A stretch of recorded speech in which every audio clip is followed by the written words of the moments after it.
1월 29일 금요일 호세아 10장 1절에서 15절까지 말씀 읽겠습니다. 이스라엘은 열매 맺는 무성한 포도나무라 그 열매가 많을수록 제단을 많게 하며 그 땅이 번영할수록 주상을 아름답게 하도다. 그들이 두 마음을 품었으니 이제 벌을 받을 것이라. 하나님이 그 제단을 쳐서 깨뜨리시며 그 주상을 허시리라. 그들이 이제 이르기를 우리가 여호와를 두려워하지 아니하므로 우리에게 왕이 없거니와 왕이 우리를 위하여 무엇을 하리요 하리로다. 그들이 헛된 말을 내며 거짓 맹세로 언약을 세우니 그 재판이 바데랑에 돋는 독초 같으리로다. 사마리아 주민이 베다인의 송아지로 말미암아 두려워할 것이라. 그 백성이 슬퍼하며 그것을 기뻐하던 제사장들도 슬퍼하리니 이는 그의 영광이 떠나감이며 그 송아지는 앗수르로 옮겨다가 예물로 야렙 왕에게 드리니 에브라임은 수치를 받을 것이요 이스라엘은 자기들의 계책을 부끄러워할 것이며 사마리아 왕은 물 위에 있는 거품같이 멸망할 것이며 이스라엘의 죄 곧 아웬의 산당은 파괴되어 가시와 찔레가 그 제단 위에 날 것이니 그때 그들이 산더러 우리를 가리라 할 것이요 작은 산더러 우리 위에 무너지라 하리라. 이스라엘아 내가 기부하시더로부터 범죄하더니 지금까지 죄를 짓는구나. 그러니 범죄한 자손들에 대한 전쟁이 어찌 기부하에서 일어나지 않겠느냐. 내가 원하던 때에 그들을 징계하리니 그들이 두 가지 죄에 걸릴 때에 만민이 모여서 그들을 치리라. 에브라임은 마치 길들이 남소 같아서 곡식밟기를 좋아하나 내가 그의 아름다운 목에 멍에를 메우고 에브라임 위에 사람을 태우리니 유다가 밭을 갈고 야곱이 흙덩이를 깨뜨리리라. 너희가 자기를 위하여 공의를 심고 인애를 거두라. 너희 묵은 땅을 기영하라. 지금 이곳 여호와를 찾을 때니 마침내 여호와께서 오사 공의를 비처럼 너희에게 내리시리라. 너희는 악을 밭가라 죄를 거두고 거짓 열매를 먹었나니 이는 내가 내 길과 내 용사의 많음을 의뢰하였음이라. 그러므로 너희 백성 중에 요란함이 일어나며 내 산성들이 다 무너지되 살만이 전쟁의 날에 베다벨을 무너뜨린 것 같이 될 것이라. 그때 어머니와 자식이 함께 부서졌도다. 너희의 큰 악으로 말미암아 베델이 같이 너희에게 행하리니 이스라엘 왕이 새벽에 정령 망하리로다. 아멘. 네, 본문을 살펴보겠습니다. 자, 1절과 2절의 내용은 여로보암 2세 통치기 때를 이야기하고 있는데요. 자, 이때 북이스라엘은 최고의 번성기를 보냈죠. 군사적으로나 경제적으로 부유했습니다. 그 전까지만 해도 굶주릴 때가 많았는데, 자, 1절에 보니까 여로보암 2세 통치기 때 열매가 많았대요. 자, 그런데 문제는 그 열매가 많은 것이 우상 숭배 때문이다. 바알이 우리를 도와줘서 그렇다라고 오해를 하면서 이스라엘 백성들이 번영할수록 재단을 많이 쌓았다. 1절에 보면 이렇게 돼 있잖아요.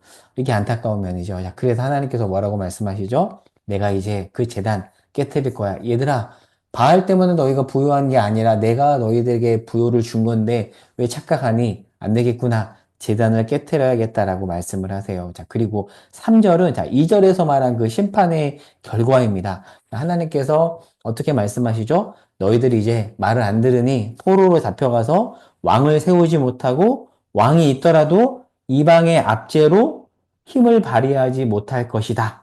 지금 그렇게 이야기를 하고 있는 것입니다. 자, 그러면 이들의 죄악상을 볼게요. 지금 잘 나가고 있는 때예요. 그리고 하나님이 그 은혜를 주신 겁니다. 그 은혜를 감사함으로 누려야 되는데 그때 자, 4절에 보면 어떤 일이 벌어지냐면 거짓 맹세. 거짓 맹세로 재판을 어그러뜨립니다.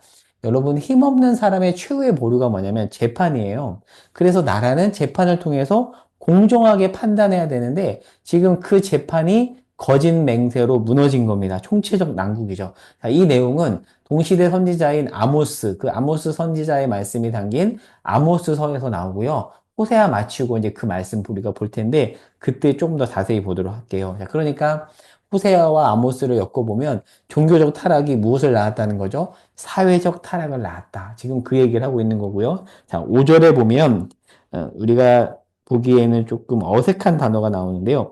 벳 아웬의 송아지라는 표현이 나오는데요. 열왕기상 13장에 가면 이제 북이스라엘이 여로보암 1세 때 예루살렘 성전에 사람들이 가니까 그것을 못 가게 막기 위해서 단과 베델에다가 금송아지 상을 세우잖아요. 자, 오늘 본문의 5절에 나온 이 벳 아웨는 악의 집이라는 뜻인데 금송아지 상을 세운 베델을 조롱하는 표현이에요. 그러니까 이 표현을 통해서 무슨 메시지를 주는 거냐면 그 우상 숭배 장소 하나님께서 이렇게 말하는 거죠. 내가 없애겠다라는 겁니다. 자, 그리고 6절에서 말하는 송아지는 바로 그 금송아지 숭배 때 쓰인 송아지를 일컫고 있습니다. 자, 그리고 7절에 보면 사마리아 왕이 나오는데요. 자, 이때 왕은 누구냐면 호세아 왕입니다. 호세아 선지자 말고 북이스라엘의 마지막 왕인 호세아 왕인데, 자, 북이스라엘은 이 번영기를 이끌었던 여로보암 2세가 죽고 753년에 죽고요. 결국 722년에 31년 만에 아수르에 의해서 패망을 하게 되는데, 이때 패망할 때 왕이 바로 호세아입니다. 자, 그 왕이 어떻게 된다고 하죠? 물 위에 있는 거품과 같이 멸망한다고 7절에 나옵니다. 마지막 왕인 호세아 때 일어날 그 일에 대해서 지금 이야기하고 있는 것이죠. 그리고 조금 더 가보도록 할게요. 자, 9절에 보면 기브아라는 지명이 나옵니다. 자, 이렇게 말하죠. 9절에 이스라엘아 내가 기브아 시대로부터 범죄하더니 지금도 똑같구나 라고 말하면서 기브아에서 일어났던 전쟁을 이야기합니다. 자, 기브아는 우리가 사사기로 거슬러 올라가야 되는데요. 사사기 20장에 보면 베냐민 지파에 속한 기브아라는 표현이 사사기 20장 4절에 나옵니다. 그러니까 사사기 말미의 타락상이 지금 이 기브아와 연결이 되는데, 지금 호세아 선지자가 활동하고 있는 이때 똑같은 일이 벌어진다고 지금 지적을 하는 거죠. 자, 그러면 기브아에서 대체 사사시대 때 어떤 일이 벌어졌는지 제가 좀 설명을 해볼게요. 말씀을 찾아보진 않겠고 설명해 보겠습니다. 사사기 말미에 보면 에브라임 산지에 거류한 한 레위인이 등장을 합니다. 여러분, 레위인이 배회했다, 거류했다라는 것은 무엇을 의미하냐면, 사람들이 말씀에 순종해서 레위인에게 거주지를 줘야 되거든요. 11조를 통해서. 근데 그것을 주지 않았고, 사람들이 율법에 따라서 레위인에게 11조를 주지 않았기 때문에 지금 레위인이 떠돌고 있는 겁니다. 그러니까 총체적인 타락인 거죠. 그래서 지금 레위인이 돌아다니고 떠돌고 있습니다. 거주할 데가 없다는 거죠. 자, 그리고 베들레헴에 와서 첩을 얻습니다. 누가요? 레위인이요. 이 자체도 타락의 실상인 거죠. 레위인이 첩을 맞이하는데 그 첩이 행음을 하고 도망을 가는데요. 이후에 이 첩이 바로 이 기브아에서 겁탈을 당하고 죽습니다. 자, 이것은 무엇을 보여주냐면 이스라엘의 한 지파인 이 베냐민이 소돔과 고모라보다 못하다라는 것을 보여주고 있는 겁니다. 자, 그러자 어떤 일이 벌어지죠? 사사기 말씀 혹시 기억나시나요? 이스라엘과 베냐민 지파가 전쟁을 합니다. 동족끼리 전쟁을 해요. 자, 그러자 그 전쟁의 결과가 어떻게 되죠? 베냐민 지파가 멸절당하고요. 남자만 겨우 600명이 남아요. 그런데 여자 없이 남자만 600명. 자, 그러면 어떻게 되죠? 그 지파의 명맥이 이어지지 않잖아요. 여자 없이 남자만 있으니까 베냐민 지파, 하나님이 택하는 그 이스라엘의 한 지파가 없어질 위기가 온 거잖아요. 자, 그러자 다른 지파가 당황합니다. 동족끼리 지금 전쟁을 하긴 했는데, 그래도 하나님께서 택한 우리 지파 한 지파가 없어지면 안 되니까, 안 되겠네? 그 지파를 살려야겠네? 그때 생각을 한 거예요. 자, 그러자 이 이스라엘 사람들이 베냐민 지파의 회복을 고민하는데, 그 회복을 위한 그들이 썼던 방법들이 기상천외합니다. 제가 설명해 볼게요. 길르앗 야베스를 일단 진멸하고요. 남은 젊은 처녀 400명을 베냐민 지파에 보내요. 이 자체도 기가 막힌 겁니다. 그러니까 여자를 보내야 결혼하고 지파가 이어지니까. 그런데 200명이 모자란 거예요. 자, 그러자 어떻게 하냐면 남은 이스라엘 사람들은 베냐민에게 아내를 주지로 않기로 맹세를 해서 어떻게 하냐면 실로에 매년 여호와의 명절 때 실로의 여자들이 춤을 추러 오는데 그때 그 여인을 아내로 삼으라고 베냐민 지파에게 이야기를 해요. 쉽게 말하면 납치 강간입니다. 한 지파가 없어질 위기에 처하자 이스라엘 사람들이 회복을 위해서 도모했던 방법이 살인, 납치, 강간, 폭력이었어요.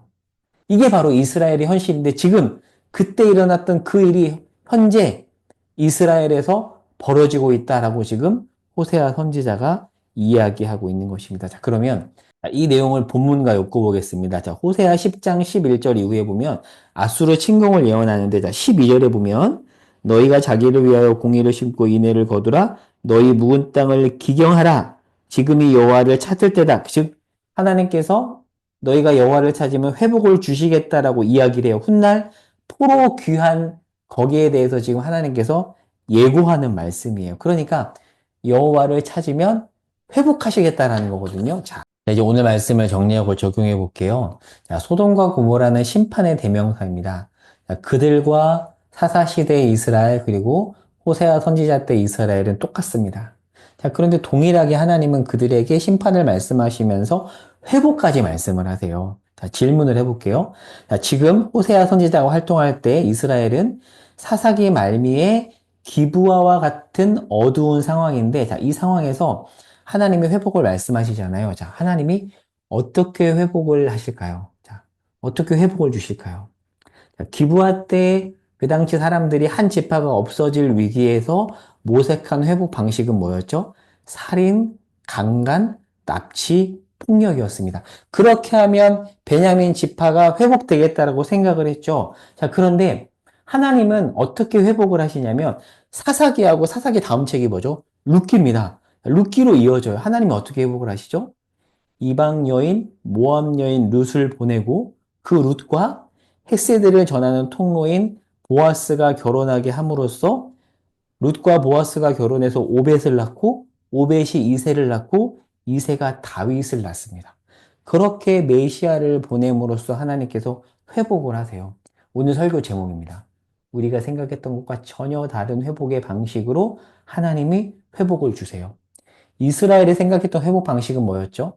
살인, 납치, 폭력, 강간이었지만 하나님은 전혀 예상하지 못했던 변방에서 이방 여인을 통해서 조용히 더불어서 헤세드를 전했던 말씀에 충실한 한 사람 보아스를 통해서 회복을 주십니다.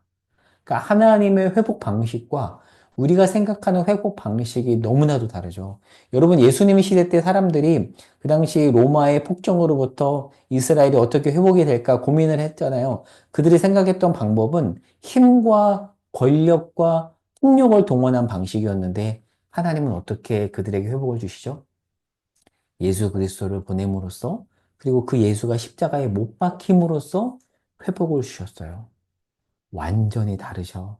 제가 이 내용을 정리하면서 여러분에게 마지막에 질문을 던지고 말씀을 맺고자 하는데요. 자, 그렇다면 우리가 추구해야 될 회복 방식은 무엇이어야 할까요? 우리가 생각하는 회복 방식과 하나님의 회복 방식이 다르잖아요. 우리가 추구해야 될 회복 방식은 무엇일까? 오늘 이 질문을 계속 던지면서 묵상해 보시기 바랍니다. 여러 번 되뇌이시기 바랍니다. 자, 기도 제목.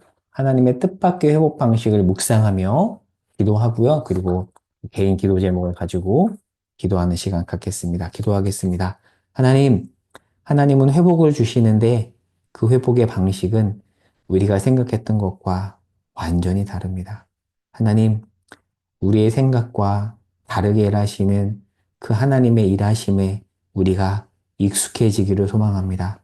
오늘 하루 그 하나님의 일하심을 묵상하며 나아가오니 은혜 내려 주옵소서. 예수님의 이름으로 기도합니다. 아멘.